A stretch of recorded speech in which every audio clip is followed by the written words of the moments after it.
Kumpanya ng langis pumayag ng utay-utayin ang dagdag presyo sa petrolyo ayon sa Department of Energy.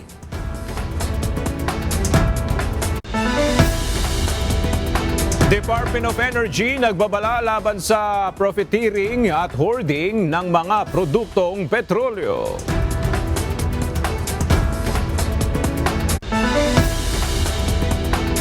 Kahandaan ng pamahalaan ng Pilipinas sa epekto ng digmaan sa Middle East. Tinatalakay sa Senado ngayong araw.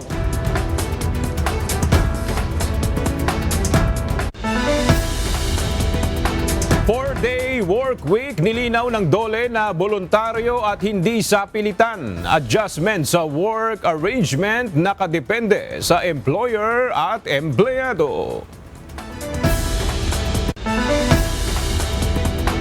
18 ex-Marines pinasapinan ng National Bureau of Investigation.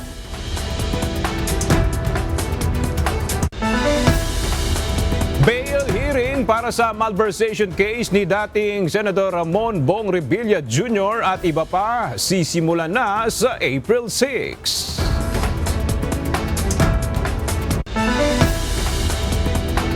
At libreng sakay para sa mga kababaihan, handog ng Philippine Coast Guard at Parañaque Integrated Terminal Exchange ngayong Marso bilang bahagi ng paggunita sa International Women's Month.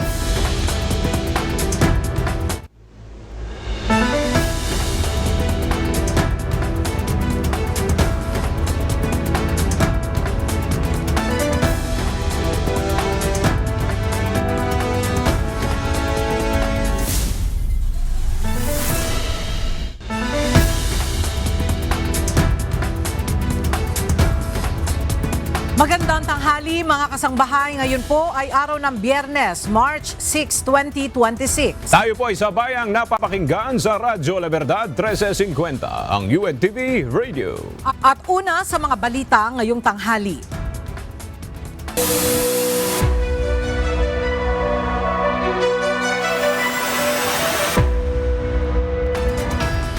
Stranded ang nasa 20,000 seafarers at 15 cruise ship passengers sa Gulf bunsod ng kasalukuyang nangyayaring tensyon sa gitnang silangan ayon sa International Maritime Organization.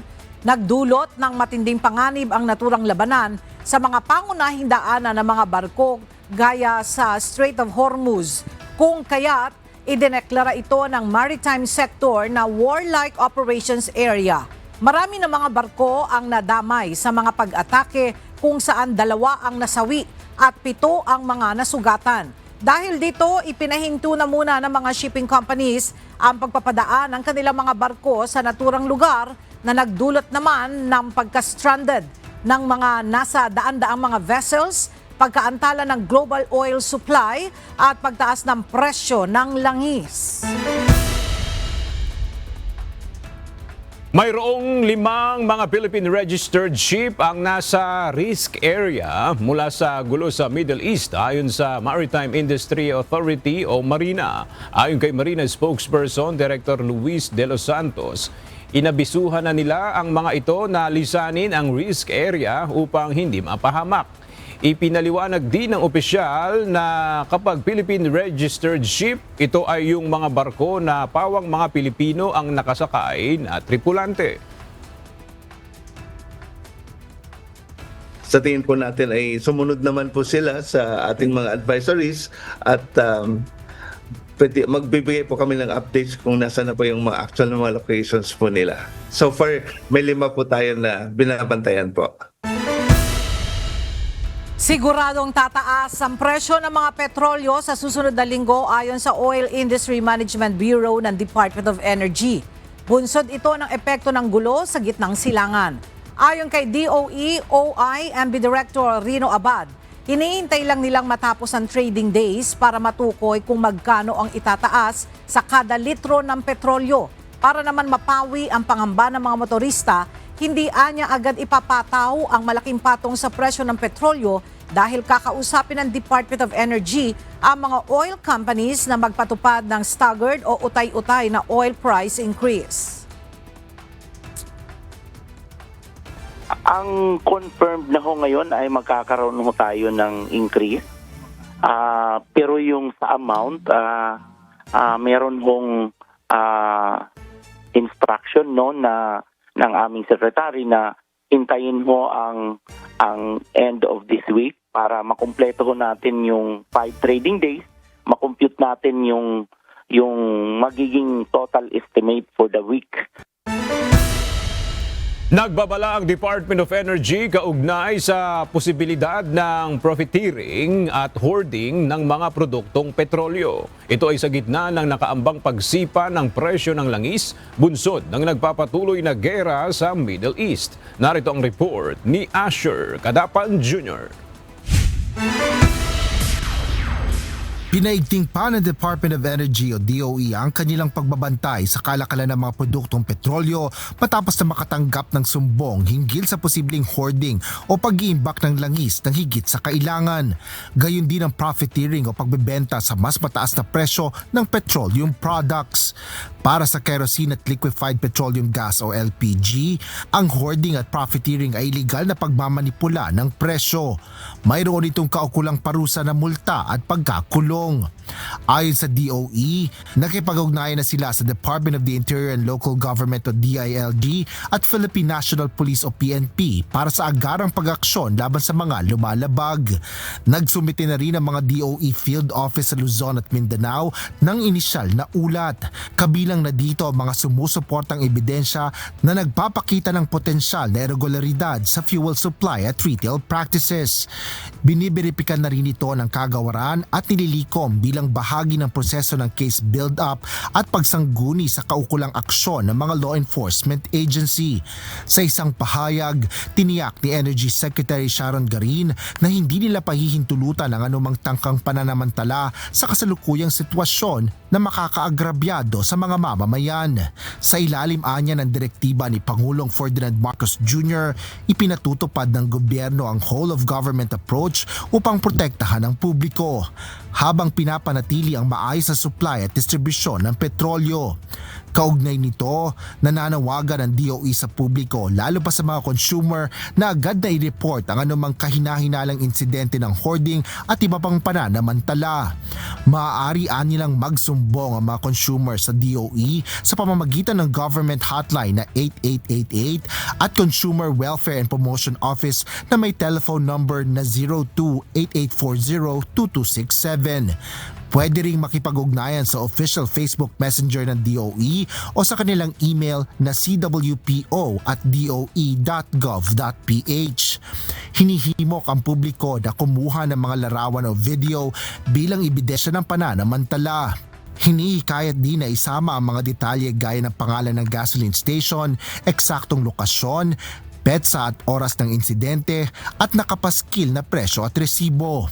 Pinaaalalahanan din ng publiko na maging maingat sa pagbabahagi ng mga hindi beripikadong impormasyon at dumepende lamang sa official advisories mula sa DOE at iba pang otorisadong ahensya ng gobyerno para sa tamang updates. Asher Kadapan Jr., UNTV News and Rescue.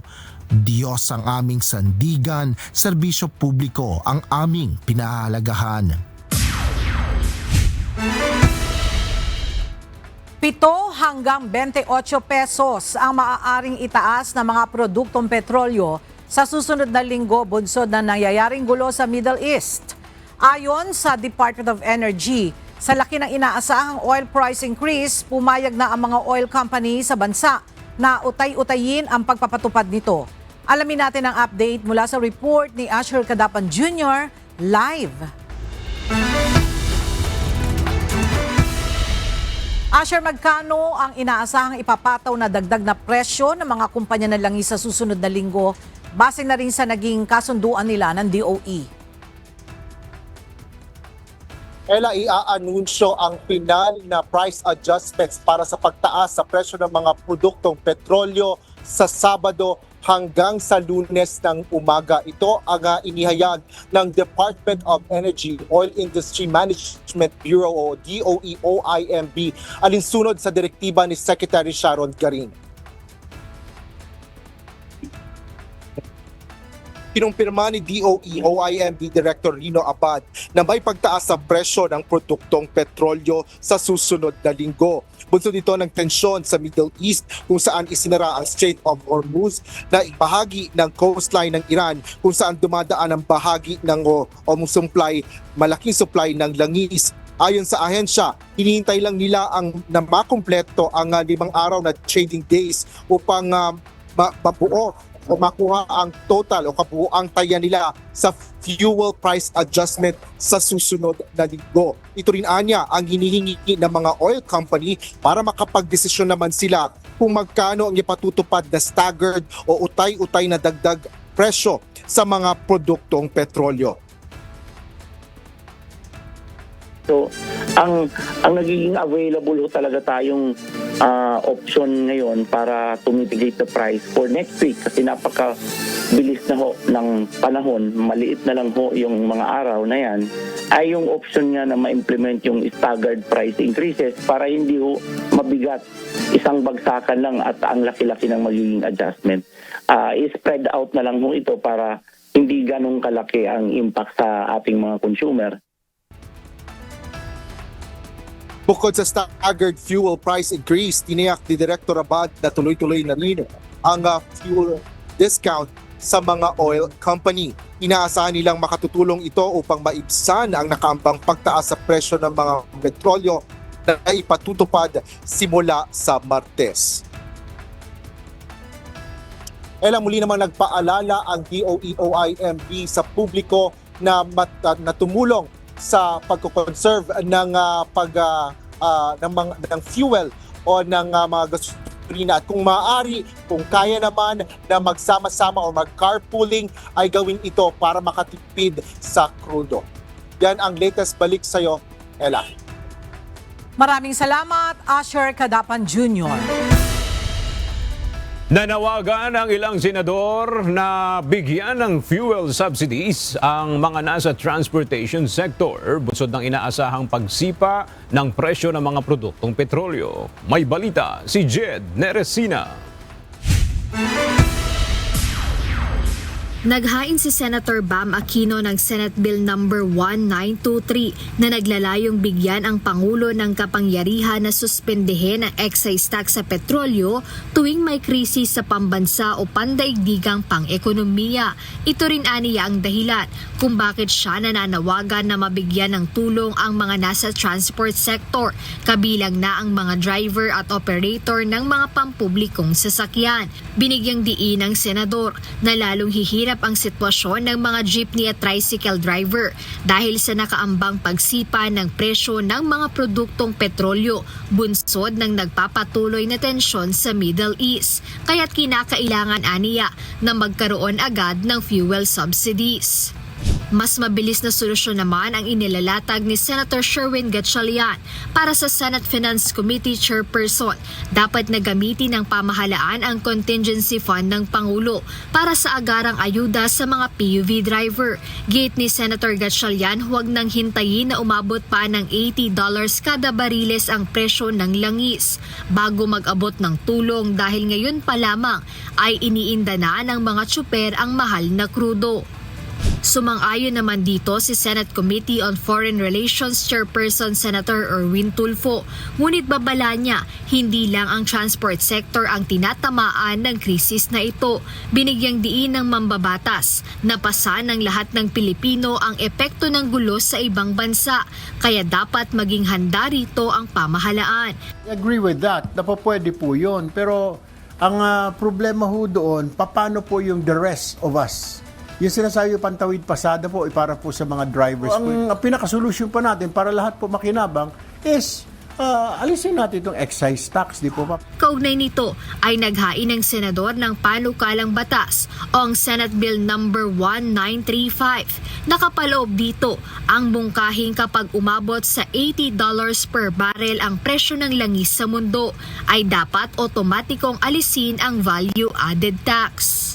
Ito po in preparation at anticipation na pagtaas po ng mga fuel prices dahil papunta na po tayo doon. We're just waiting and we don't know when it would be.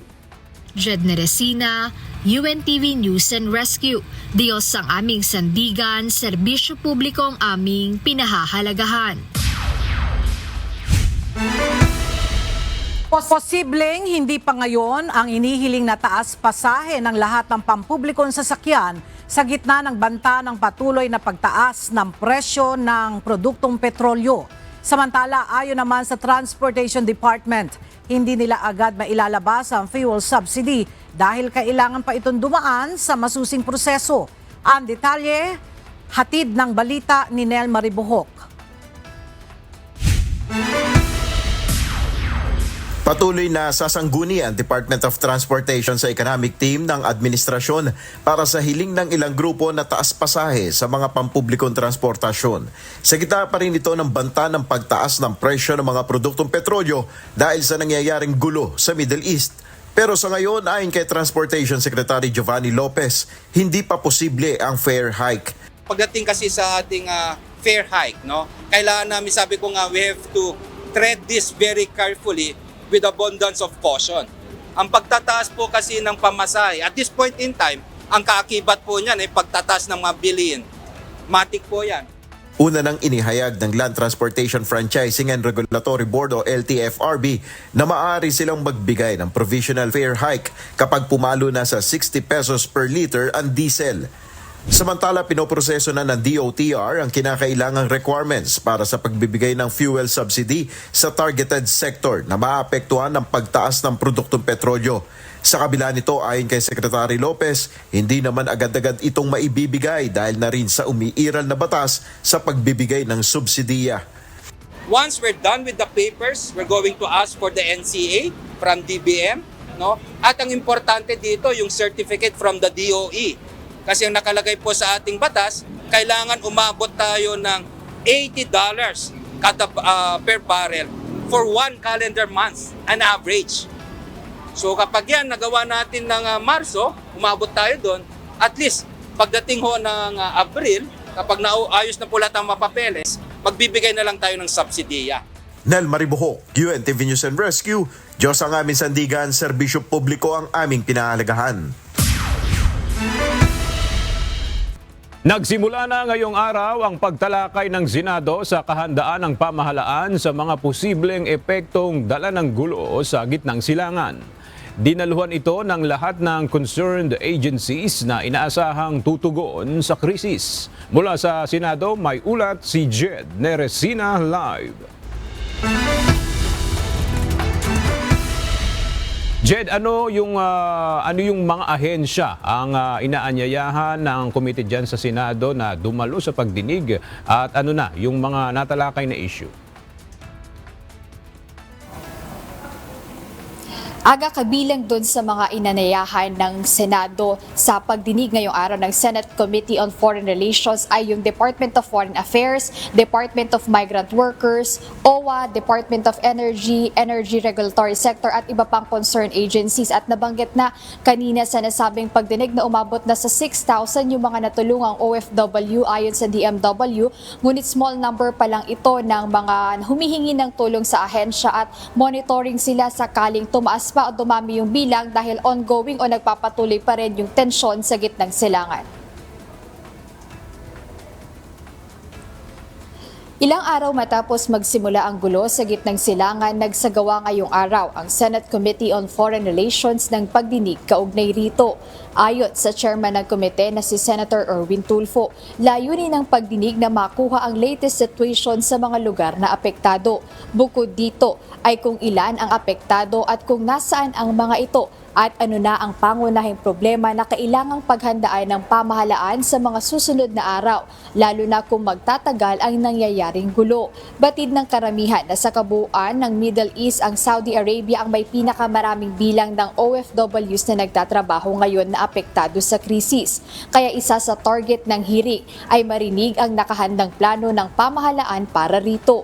Bukod dito, nais din ng katiyakan pagdating sa paghahanda ng pamahalaan sa mga posibleng epekto epekto ng digmaan, partikular sa pagtaas ng presyo ng langis sa pandaigdigang merkado, maging sa peace and order situation na maaaring idulot nito sa Pilipinas kung mayroon man. Sa pagsisimula ng pagdinig ay iniulat ng Department of Foreign Affairs at Department of Migrant Workers ang mga nagawa at patuloy na ginagawang aksyon ng ahensya upang matugunan ang pangangailangan ng mga apektadong Pinoy abroad. Ayon sa DFA, sinisikap nila na masagot ang lahat ng tawag at iba pang inquiry na kanilang natatanggap.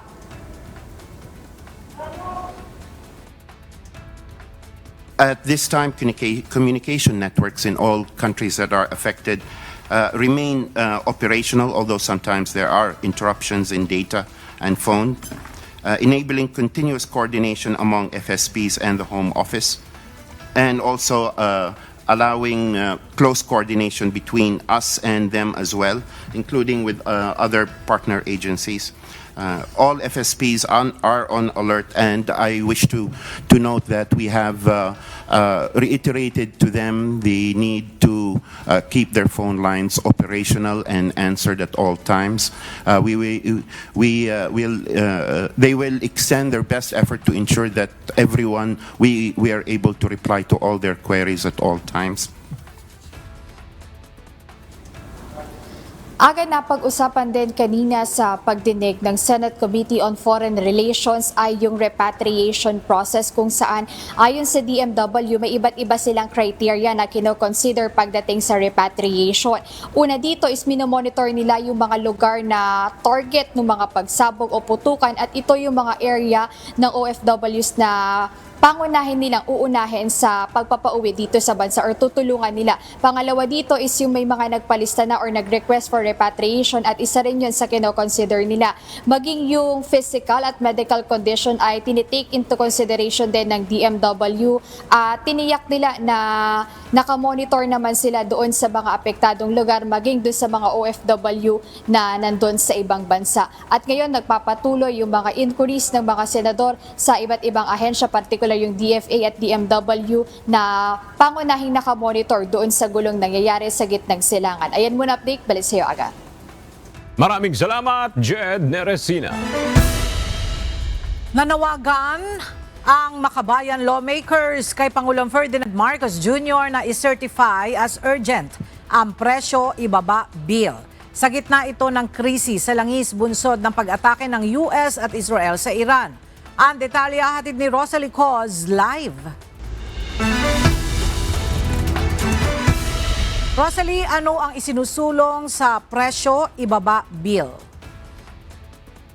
Ella, isinusulong sa House Bill number 215 o presyo ibaba bill yung pagpapababa ng presyo ng langis at iba pang produktong petrolyo, kuryente, tubig, toll fee, pagkain at iba pang basic necessities sa pamamagitan ito ng pagtatanggal ng excise tax. Panawagan ng Makabayan Bloc na naghain ng panukalang batas kay Pangulong Ferdinand Marcos Jr. i-certify na ito as urgent sa gitna ito ng nararanasang krisis sa langis bunsod ng pag-atake ng Estados Unidos at Israel sa Iran. Umapila rin ito sa lahat ng sektor na magkaisa sa pagprotesta at paglaban sa oil price hike. Dagdag pa ng mga kongresista, kailangan ng pangmatagalang solusyon sa nararanasang krisis ngayon. Kaya dapat anilang maipasa yung iba pang reform bills na nagre-regulate sa oil industry. Giit ng Makabayan, hindi lamang krisis sa seguridad ang digmaan ng US at Israel, kundi krisis din ito sa kabuhayan kaya dapat kumilos agad ang mga nasa poder at agarang aksyon anila ang dapat na gawin. Balik sa iyo, Ella. Maraming salamat, Rosalie Coz. Nilinaw ng Department of Labor and Employment o DOLE na hindi magiging sapilitan sakaling ipatupad ang 4-day work week. Ito ang tugo ng DOLE sa mga saloobin ng ilang grupong nagsasabi na dapat pag-aralan muna at manatiling voluntaryo ang ganitong work arrangement para sa mga employer at manggagawa. May ulat si Mia Alonzo. Binigyang diin ng Department of Labor and Employment o DOLE na hindi magiging sapilitan o mandatory sakaling ipatupad ang panukalang 4-day work week. Nauna nang sinabi ng Malacanang na isa sa mga alternatibong maaaring ikonsidera ng pamahalaan para makatipid sa konsumo ng langis at enerhiya ay ang pagbawas sa araw ng pasok sa trabaho. Para sa DOLE, hindi na bago ang ganitong work arrangement at bukas sila sa panukalang ito. Ayon kay DOLE Bureau of Working Conditions Director Attorney Alvin Corrada, hinihikayat nila ang mga kumpanya na mag-adapt sa ganitong work setup. Ginamit natin niya yung encourage kasi hindi natin ma-anticipate yung condition sa workplace, iba-iba. So, ang sitwasyon halimbawa sa manufacturing ay iba sa mining, iba sa agriculture, iba naman sa telecommunication and other sectors. Kaya kami po ay nakasentro talaga sa pag-encourage within the bipartite mechanism sa workplace na pag-usapan at i-consider itong pag-adapt ng alternative work arrangement, flexible work arrangement ay yung telecommuting arrangement na took effect in 2019. Sa ilalim ng bipartite mechanism, mangangailangan muna ng mutual agreement sa pagitan ng employer at employee kung may ipatutupad o babaguhin sa working arrangement. Ipinaalala rin ng DOLE na hindi lamang 4-day work week ang maaaring pagpiliang setup ng mga kumpanya.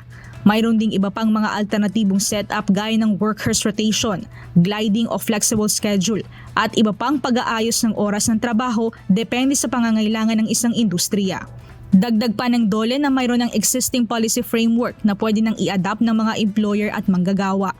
Mayroon na ring guidelines para sa compressed work week, gayon din sa flexible arrangement at telecommuting. Kami ay ready for implementation dahil noong 2004 nga, nagkaroon tayo ng geopolitical tension also involving Iraq and then nagkaroon tayo ng global financial crisis. So itong ating ginawang guidelines noong 2004, 2009, 2010 ay ready rin at applicable pa rin hanggang ngayon panahon na ito. Mia Alonso, UNTV News and Rescue. Diyos ang aming sandigan, serbisyo publiko ang aming pinahahalagahan. Sisimulan na ng Department of Trade and Industry ang pagpapatupad ng 4-day work week sa kanilang mga empleyado bilang pagtalima sa panawagan ni Pangulong Ferdinand Marcos Jr. na magtipid sa konsumo ng kuryente at langis. Batay sa memorandum ng DTI, simula sa March 13 ay naka-work from home setup na ang mga empleyado ng DTI, liban na ang mga nasa frontline services. Ang lahat ng DTI transactions sa araw ng Biyernes ay gagawing online, habang wala rin muna ang shuttle services at limitado rin ang paggamit ng kuryente sa kanilang tanggapan tuwing Biyernes.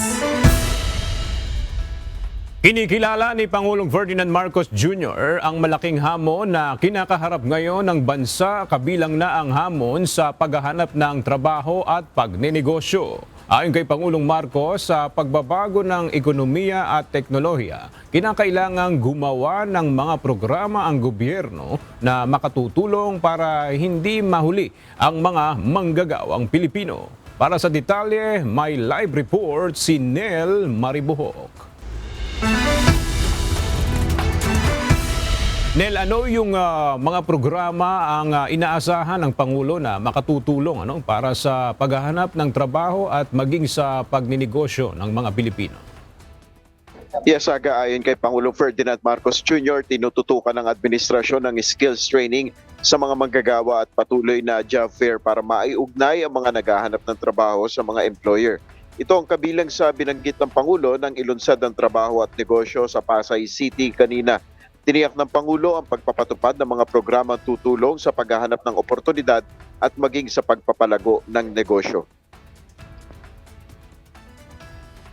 Makakaasa po kayo na patuloy ang administrasyon na ito sa pagpapaunlad ng kasanayan ng ating mga kababayan.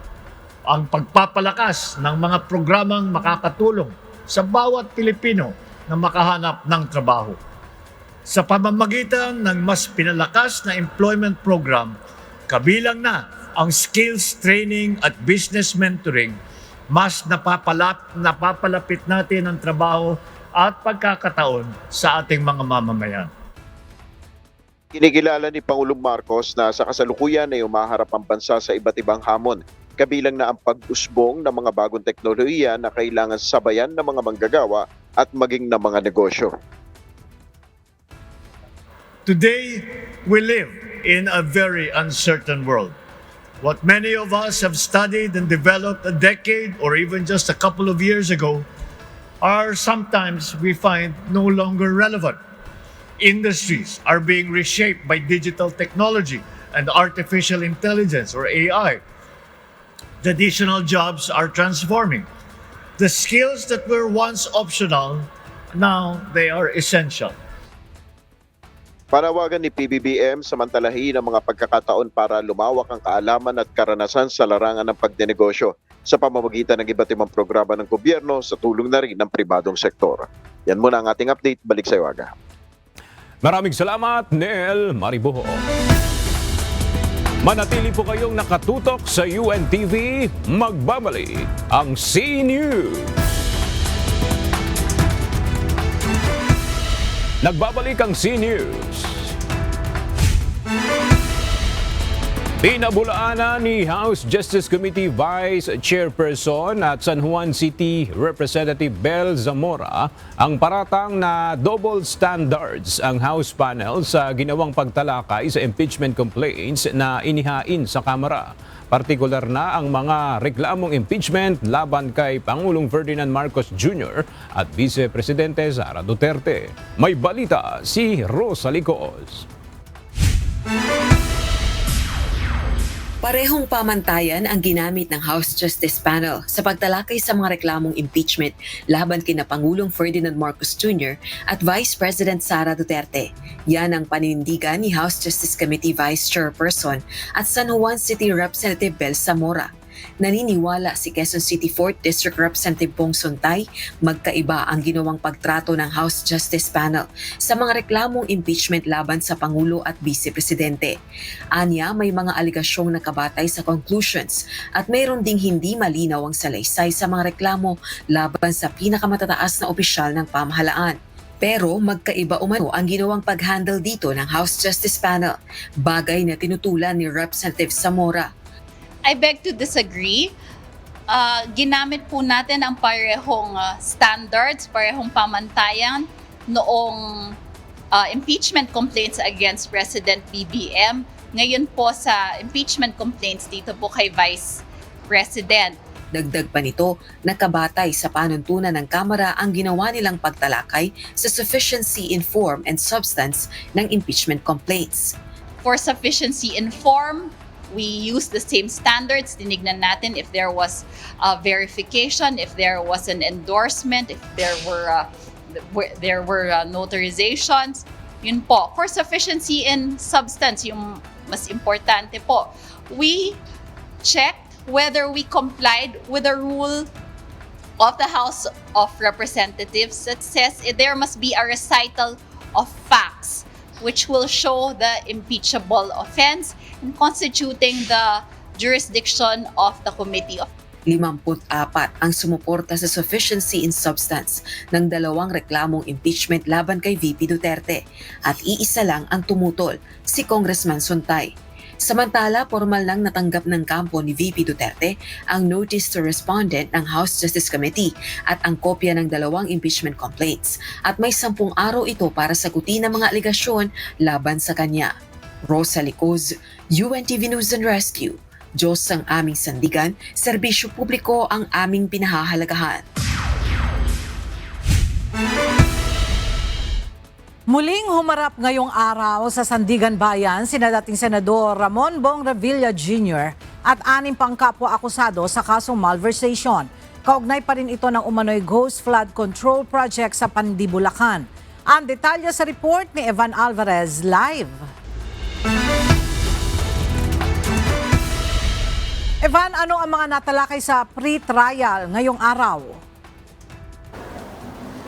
Ella, isa sa napagkasunduan at naaprubahan ng korte dito sa ginawang pre-trial sa kaso ni dating Senador Ramon Bong Revilla Jr. at 6 na kapwa-akusado ay ang pagtatakda ng petsa sa kanyang bail hearing sa darating na April 6, 2026. Muling humarap sa Sandigan Bayan sina dating Senador Ramon Bong Revilla Jr., Bryce Hernandez at 5 pang kapwa-akusado para sa paghahanda sa kanilang paglilitis sa kasong malversation. Ito'y matapos kasuhan ng Office of the Ombudsman dahil sa umuning sabwatan sa Ghost Flood Control Project sa Pandi, Bulacan na nagkakahalaga ng 92.8 million pesos. Tinapos na ngayong araw ng Sandigan Bayan 3rd Division ang pre-trial para sa kaso.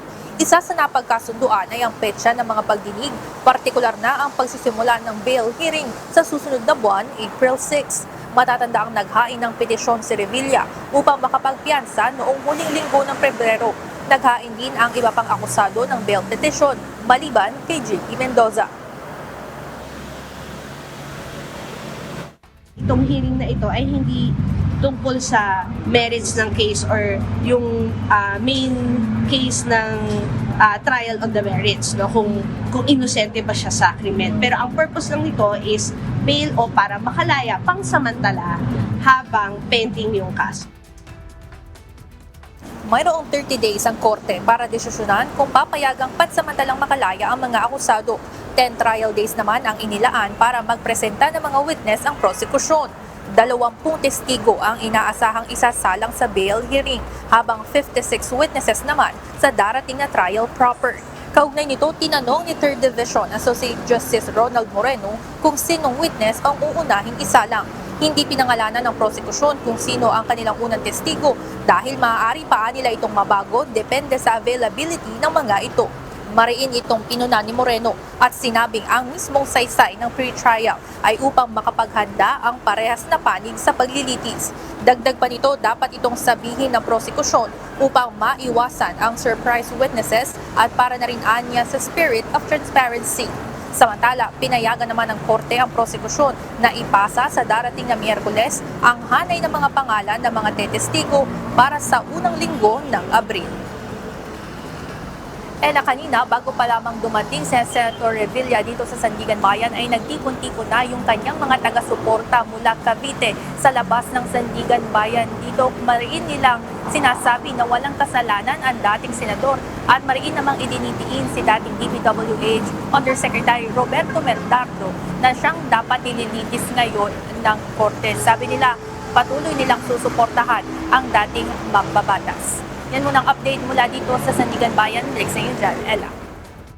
Maraming salamat, Evan Alvarez. Ininspeksyon kanina ni Department of Public Works and Highways o DPWH Secretary Vince Dizon ang drainage system project sa Taft Avenue sa Maynila. Ayon sa kalihim, prioridad nilang matapos na maisaayos ito sa taong 2027. Mula sa Maynila, may report si Dante Amento live. Dante, magkano yung kabuuang pondo na kakailanganin para matapos yung drainage system sa kahabaan ng Taft Avenue? Magandang tanghali, aga. Ayon kay DPWH Secretary Vince Dizon, aabot ng 1.2 billion pesos ang kabuuang halaga na magagastos upang maisaayos ang drainage system dito sa kahabaan ng Taft Avenue sa Maynila. Ito ay para naaga sa magkabilang lane ang pa-northbound at gayon din ng southbound. Maagang nag-inspeksyon kanina sa improvement of road drainage system project ng Department of Public Works and Highways sa Taft Avenue sa Maynila si DPWH Secretary Vince Dizon. Napasimulan ang proyekto noong Setyembre ng nakaraang taon na may habang 246 meters at may nakalaang pondo na 50 million pesos. Bahagi ng proyekto ang paglalagay ng mga moderno at malalaking HDPE pipes. Ang disenyo nito ay itinaas na sa 1.5 meters mula sa dating 0.6 meter lang. Ayon kay Secretary Dizon, ang kasalukuyang proyekto ay maliit na bahagi pa lang ng Taft Avenue ang nasasakop. Ang target na maisaayos ay ang road drainage system ng magkabilang bahagi ng kalsada na aabot sa halos 8 kilometro ang haba at nangangailangan ng 1.2 billion pesos na pondo.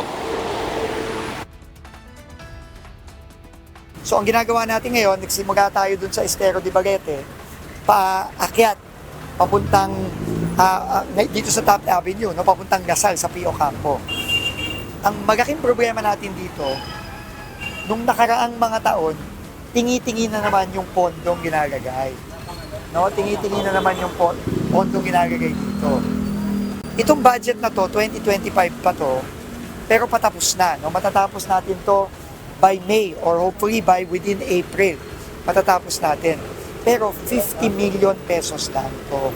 So napaka-iksi lang ang pwede nitong gawin. Tsaka dito lang sa side na to. Kabilang side, wala. Dagdag pa ni Secretary Dizon, mahigpit ang direktiba ni Pangulong Ferdinand Marcos Jr. na tapusin ang mga kinakailangang proyekto sa lalong madaling panahon. Kaya sa kabila ng maliit na budget na inilaan dito ay hinahanapan ito ng pagkukunan ng pondo. Kapag naisaayos na ang drainage system ay matutugunan nito ang matagal ng problema sa pagbaha na nagpapahirap sa mga estudyante tulad ng Santa Isabel College, Adamson University, Manila Science at De La Salle University. Aga, ayon pa nga sa DPWH, kapag naisaayos na ang kabuuang drainage system nitong kahabaan ng Taft Avenue, ay makikinabang din yung pagpasok ng ating mga kababayang empleyado sa mga ahensya ng gobyerno tulad po dyan sa Department of Justice at gayon din sa Korte Suprema. Yan man ang ating update mula dito sa Maynila. Balik sa iyo, Aga. Maraming salamat, Dante Amento. Ipinasabpina na ng National Bureau of Investigation ang 18 nagpakilala mga dating miyembro ng Philippine Marine Corps. Ito ay matapos silang atasan ng Office of the Ombudsman na mga siwa sa gagawing pag-iimbestiga sa inilabas na pahayag ng mga ito laban sa ilang matataas na opisyal ng pamahalaan. Mula sa Pasay City, ang detalya hatid ni Benedict Samson live. Benedict, kailan sila inaasang harap sa tanggapan ng NBI? Magandang tanghali, Ella. Ayon nga sa National Bureau of Investigation, hanggang sa susunod na Miyerkules sila ang itinakda nilang petsa para humarap ang mga ito sa kanilang tanggapan. Ipinasabina na o ipinatatawag na ng NBI ang 18 nagpakilalang dating miyembro ng Philippine Marine Corps na naglantad ng nangyayari umanong korupsyon sa bansa. Ayon sa NBI, bahagi ito ng proseso upang alamin ang personal knowledge at maging ang partisipasyon ng mga ito. Ng Ombudsman na alamin ng NBI ang kanilang pagkakakilanlan at kredibilidad. Bukod dito, hinihikayat na rin ng NBI si Atty. Levy Baligod na isumitidig sa kanila ang kopya ng affidavit. Sinasabi pa nga ng NBI na may proseso na itinakda ang batas upang hindi naman masayang ito nga ibinigay na testamento ng mga Marines o dating Marines bago nga ito iakyat sa korte. At yan muna ang ating update mula rito sa Pasay City. Balik sa inyo dyan, Ella. Maraming salamat, Benedict Samson. Nahaharap na sa patong-patong na kaso si Bureau of Fire Chief Director Jesus Fernandez na noon ay chairman ng Bids and Awards Committee ng BFP. Ito ay may kaugnayan sa maanumalyang pagbili ng mga ambulansya kung saan umaabot sa halos 15 milyong piso ang kickback sa dalawang transaksyon mula sa pinili nitong supplier. May report si Lea Ilagan. Desidido ang Department of the Interior and Local Government o DILG na wakasan ang katiwalian sa Bureau of Fire Protection o BFP. Kaya naman, sinampahan na ng DILG ng kaso ang hepe ng BFP na si Director Jesus Fernandez kaugnay sa maanumalyang pagbili ng mga ambulansya. We filed against BFP Fire Chief Fernandez and the supplier cases of violation of Section 3E of Republic Act Number 3019, otherwise known as the Anti-Graft and Corrupt Practices Act. Together with that, we filed a case of direct bribery for the acceptance of 14.752 million in documented illicit payments made from the supplier to Fernandez. We likewise filed a case of malversation of public funds for the criminal diversion and mismanagement pertaining to these 132 ambulances. Ayon kay DILG Secretary John V. Cremulya, si Fernandez ang hepe ng Bids and Awards Committee noon na umano'y kumita ng halos 15 million pesos mula sa supplier ng ambulansya. This culture of corruption has to stop. The institutionalization of corruption must come to an end. I believe it has to start from the top. Today, we are going to present how one man systematically manipulated the bidding of ambulances for the BFP. Bukod kay Fernandez, marami pa aniyang kakasuhan ang DILG dahil sa talamak na tiwalian sa ahensya na aabot sa 15 million pesos kada taon. Sa susunod na linggo, tatambakan talaga namin ang kaso. Hindi lang siya, lahat ng kasama niya sa Bids and Awards Committee since 2021 ay kakasuhan namin. Hiniling na ng DILG sa palasyo na alisin si Fernandez sa pwesto. 2 opisyal naman ang pinagpipilian na maaaring pumalit dito. Leia Ilagan, UNTV, News and Rescue. Diyos ang aming sandigan, serbisyo publiko ang aming pinahahalagahan.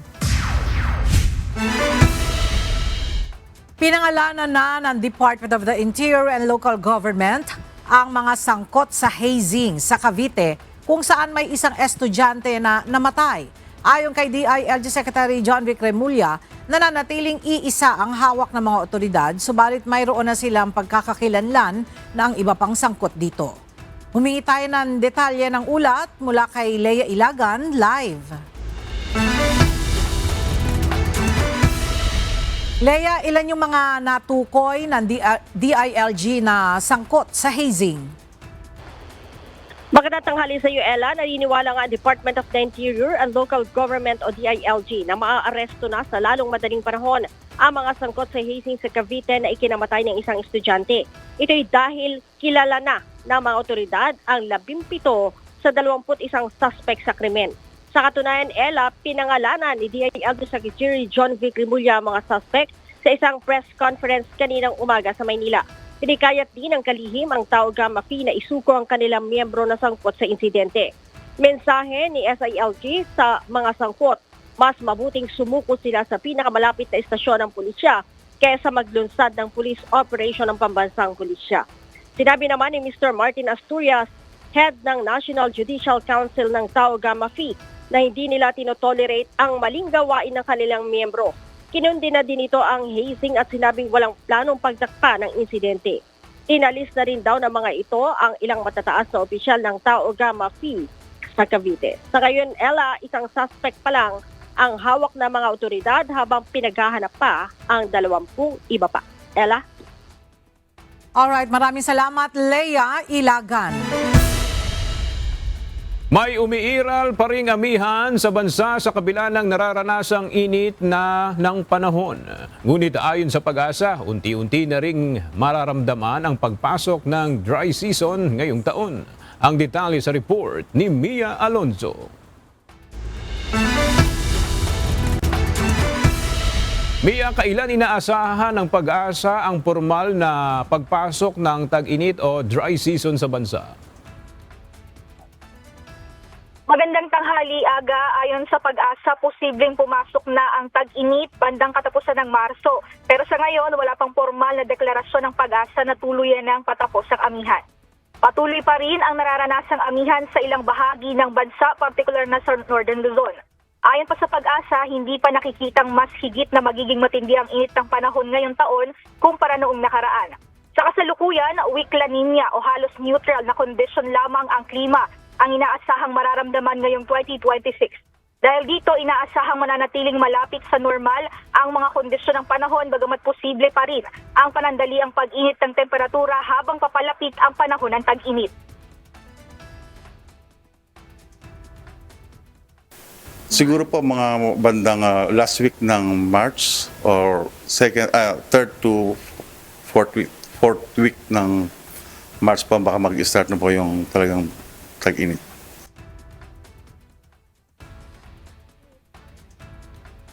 May posibilidad pa rin naman na makaranas ng matinding init sa ilang lugar sa bansa, lalo na sa mga lugar na malapit sa karagatan. Inaasahan rin na posibleng umabot sa hanggang 40 degrees Celsius ang pinakamataas na heat index sa buwan ng Abril at Mayo. Pero pagtitiyak ng mga eksperto na hindi naman naabot sa record-breaking na heat index na naranasan noong 2024 na sinabayan pa ng naranasang El Nino. At yan muna ang update, balik sa iyo, Aga. Maraming salamat, Mia Alonzo. Isa pang good news para sa mga kababaihan. May handog na libreng sakay ang Philippine Coast Guard, ang pamunuan ng Parañaque Integrated Terminal Exchange o PITX para sa lahat ng female commuters ngayong buwan ng Marso. Simula kahapon March 5 hanggang sa March 26, 2026 ay libreng makakasakay ang mga kababaihan tuwing araw ng Martes at Huwebes mula PITX patungong MOA, diretso ng Cubao Terminal at vice versa. Magsisimula ito tuwing alas 5 hanggang alas 9 ng umaga at alas 5 ng hapon hanggang alas 9 ng gabi. Para ma-avail ang libreng sakay, magtungo lamang sa Gate 10, Bay 5 ng PITX.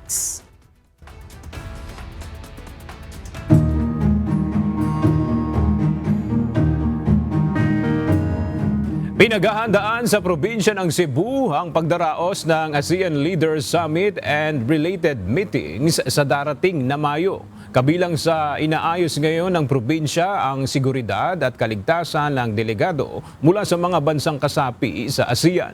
Mula sa Cebu City, narito ang report ni Gladys Tuabi live.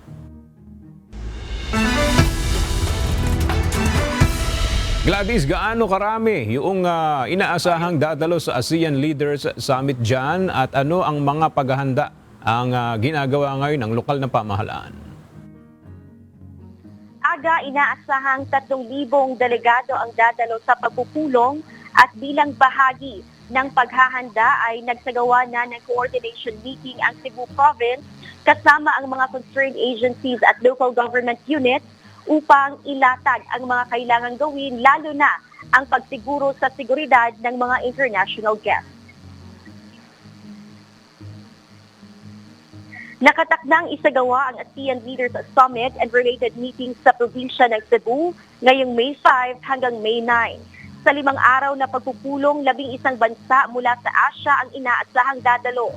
Ang Brunei, Cambodia, Indonesia, Laos, Malaysia, Myanmar, Singapore, Thailand, Timor-Leste, Vietnam at Pilipinas. Nagsagawa na ng strategic coordination meeting ang Kapitolyo at National Organizing Committee para sa gagawing paghahanda. Pangunahin sa pinag-usapan ang seguridad at kaligtasan ng mahigit 3,000 mga delegado. Inirekomenda ng Police Regional Office 7 ang posibleng pagpapatupad ng asynchronous classes upang makatulong na mabawasan ang trapiko at ang pag-issue ng moratorium ng event permit sa parehong araw ng ASEAN Summit sa Cebu. Aga, tiwala si Cebu Governor Pam Bariccuatro na magiging ligtas at matagumpay ang pagsasagawa ng ASEAN Summit dito sa probinsya ng Cebu at inaasahang magkakaroon din ito ng magandang epekto sa ekonomiya at turismo dito sa probinsya. Yan muna ang ating update. Balik sa iyo, Aga. Maraming salamat, Gladys Tuabi. Mas lalo pang tatamis ang pagdiriwang ng Strawberry Festival sa La Trinidad, Benguet. Pinaghahandaan na ang isa sa mga highlight ng selebrasyon kung saan isang malaking triplet cake ang itatampok. May ulat si Grace Doctolero. Sa March 29, ilalabas sa publiko ang isang malaking triplet cake na inaasang magiging isa sa pinakainabangang bahagi ng Strawberry Festival ngayong taon. Ayon kay La Trinidad Municipal Councilor at Tourism Committee Chair Belmer Ellis, hihiwain ang nasabing cake sa halos 10,000 piraso at ibibenta ng tag 20 piso bawat hiwa. Our ticket is already available, so the price na po ay 20 pesos. Very affordable po ang ating cake. Sa lahat po naman gustong bumili ng mga tickets and limited lang po ang ating tickets po natin, 10,000 slices lang po ang ating ipoproduce. Pinag-aaralan pa ng mga organizer ang ilang detalye ng cake kabilang na kung sinong baker ang gagawa, ano ang mga sangkap na gagamitin at disenyo nito. So the Strawberry Festival was actually founded on the basis that this would be a community activity. Empowering our constituents, our members of the community to be part, because this is our tool of really unifying, and at the same time, our tool in really seeking their cooperation, partnership, and collaboration in all the programs of the local government unit. 2004 nakapagtala ang La Trinidad ng Guinness World Record na siyang pinakamalaking strawberry shortcake. Ang Strawberry Festival ay nagsimula noong 1981 at ngayon ay isa na sa pinakainaabangang festival sa La Trinidad na dinarayo ng mga turista taon-taon. Grace Doctolero, UNTV News and Rescue. Diyos ang aming sandigan, serbisyo publiko ang aming pinahahalagahan. At sa ating pong iiwang mga salita ng Diyos na ating sandigan mula sa Aklat ng Marcos, Kapitulo 13, versikulo 31 na nagsasabi, "Ang langit at lupa ay lilipas, datapwat ang aking mga salita ay hindi lilipas."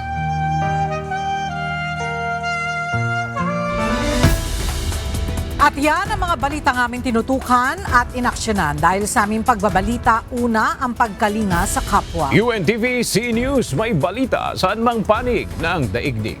At dito sa UNTV, Diyos ang aming sandigan, serbisyo publiko ang aming pinahahalagahan. Magandang tanghali at Happy Weekend!